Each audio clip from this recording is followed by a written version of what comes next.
With a bunch of comics coming out last week and this week too, I think we mostly got excited about War of the Bounty Hunters issue number 3 as well as Star Wars issue number 16 that came out more than a week ago now, and in it showed what Vader was really capable of. He knows how to crash a party, let's just leave it at that. During Star Wars issue number 15, we realize that Luke Skywalker sees a vision of Darth Vader going after Han Solo, something that he predicted beforehand, knowing full well that his father was now going to use Han Solo in order to get to him. This is exactly what happened. Darth Vader found out through Boku the Hutt where the Crimson Dawn was hiding the frozen carbonite body of Han Solo. Through a multitude of videos, I covered what actually happened there. Boba Fett and Chewie went into a tussle, as well as Darth Vader fought Darth Maul's quote-unquote associate or apprentice in Kira. It was a short-lived fight, but a sweet one as well, as Darth Vader quickly defeated Kira. What was happening during the midst of Darth Vader's battle was something that nobody could ever have predicted. Luke Skywalker is a coward, ladies and gentlemen, and this is a very controversial take for the comic writers to take, but I'm gonna reveal that during the ending of the video, so stay tuned for that. Let's start where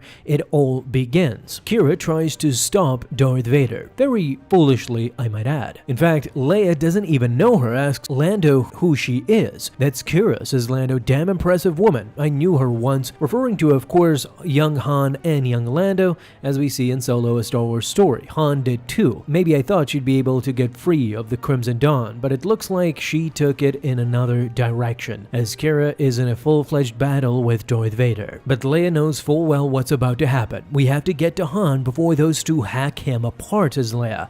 "But if we head down there, we'll be the ones that get hacked apart. Now they're stuck in a conflict. If it's not Vader or Kira who does it," says Lando, "it'll be one of the other gangs. No one's just gonna let us take Han. Not to mention Boba Fett's still around here somewhere. He damn near killed Chewie, set him on fire." If you want to see that video, boy, I really recommend it because it was a sweet battle between Chewie and Boba Fett, but Boba Fett in the end got the upper hand, unfortunately. Go check out that video. I'll leave a link in the comment section. But in the end, Leia is not having it. She calls Lando a coward. Han is right there. "I'm no coward," says Lando, "but I'm also not a fool." "Even Chewbacca agrees with me," says Lando, "and he's Han's best friend." "There's a lot of big fish down there," says Lando, "but Vader is the biggest, baddest fish out of them all." I can't help to think that the writers are actually giving us an Easter egg of Qui-Gon right there. There's always a bigger fish. Kira is holding her own, says Lando, and that's something, but odds are she'll get herself killed, and Vader will march out of here with Han. In the end, of course, Leia agrees. She knows full well that Vader will not let that happen. "We might not be able to stop Vader," says Leia, "but we've got a secret weapon." And all of a sudden, as she sees Vader single-handedly handle Kira without delay, she contacts Luke. "I do, Leia," says Luke. "I hope you're close. We need you. Vader's here, just like you warned us. He's going to take Han unless we can stop him. From what you've told me, he wants you more than anyone else in the galaxy. Do you think you could distract him? Hold him off? I just need enough time to get Han out of carbonite, and then we can get him to the Falcon and get him away." Leia is hopeful, and that's exactly what Luke gives her, hope.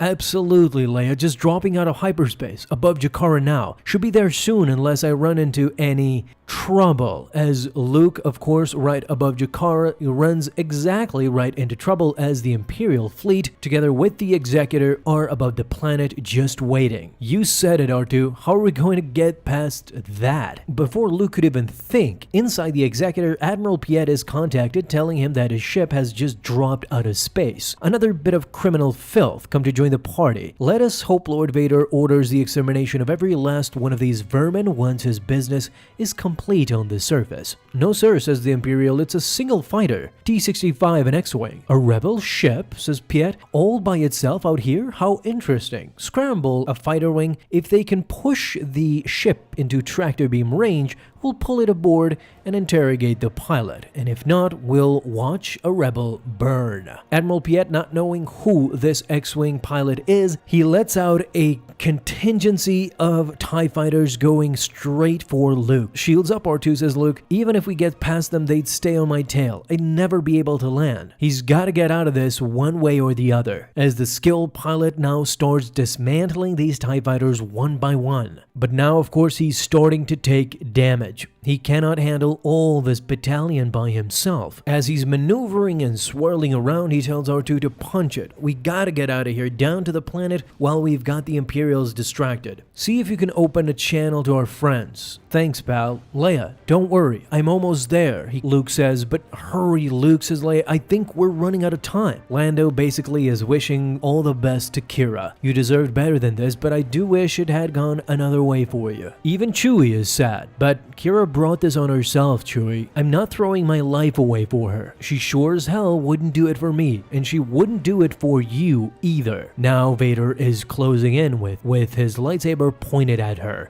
A pity such skill to go to waste. But you were a fool to challenge me, and now you will pay the... All of a sudden, he senses Luke Skywalker. The Sun Tool faction, the ones that distracted the Empire while Luke ran away, now are getting blasted by Admiral Piet and the Empire above the planet. Excellent shot. Perhaps this will serve as an object lesson for the rest of the scum. At that moment, a transmission from the surface concerning the lone X-Wing had come. Ah yes, they must have seen it on their scopes. Tell Lord Vader's people that we were handling it. I'll send more fighters right now. Respectfully, sir, says the Imperial, Vader has requested that you establish a direct comms line between him and the fighter on an encrypted hailing channel. What? That makes no sense. I have it right here, Admiral Piet, and no more ties, apparently. According to this, he wants this pilot alive as Luke is slowly making his way to Han's position. Now Vader is instructing one of his Imperials. Admiral Piet on the Executor informs me that he has established a secure channel to the rebel fighter. It's patched into your local comms. Tight band, just you and the pilot as you requested. Very good, General Ramadi, says Darth Vader with his lightsaber still ignited. Now he goes for his comm links and establishes a connection just with Luke Skywalker alone. Luke, I know you are near, says Vader. I sense your presence. Oh no, says Luke, as now his eyes are filled with fear. That fearsome moment still comes into his head as Vader sliced off his right hand, but now the lightsaber is yellow, as he had reimagined previously, but the end result is the same. Luke loses in the end. We have unfinished business, you and I, says Vader. I have Captain Solo, for now. He remains alive, frozen in carbonite. You will come to me, Luke, now.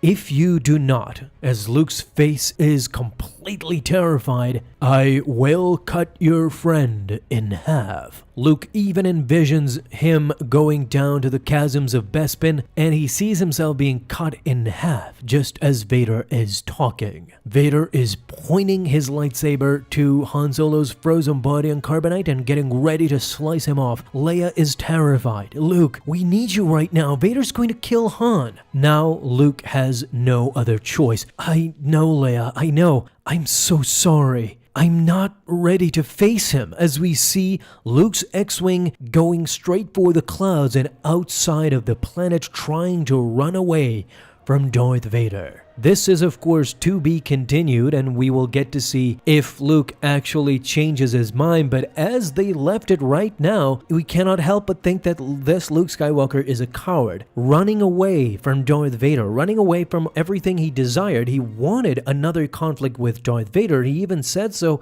in the beginning of this comic that he is ready to face Darth Vader. He has trained and now he feels he is a Jedi, but we see right here that he still doesn't feel confident. Vader had shaken him so bad, his confidence was weak at this moment, and Vader had the upper hand.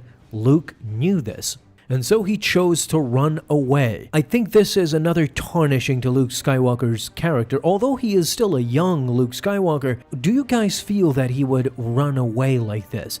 Again, maybe he'll change his mind in Star Wars issue number 17 or something, but right now Luke is just running away, and that's not the Luke we've grown accustomed to seeing. So we see the end result of Vader's psychology. Vader's dismantling his opponents not only physically, but psychologically as well, mentally. So what do you guys think about this ending? And what do you expect to see out of Luke next? Thank you guys so much for watching this video. And if you enjoyed, leave a thumbs up down below, subscribe for dailies. Now you can have an awesome day, Star Wars fans. I'll see you in the next video, and may the Force be with you. Until then.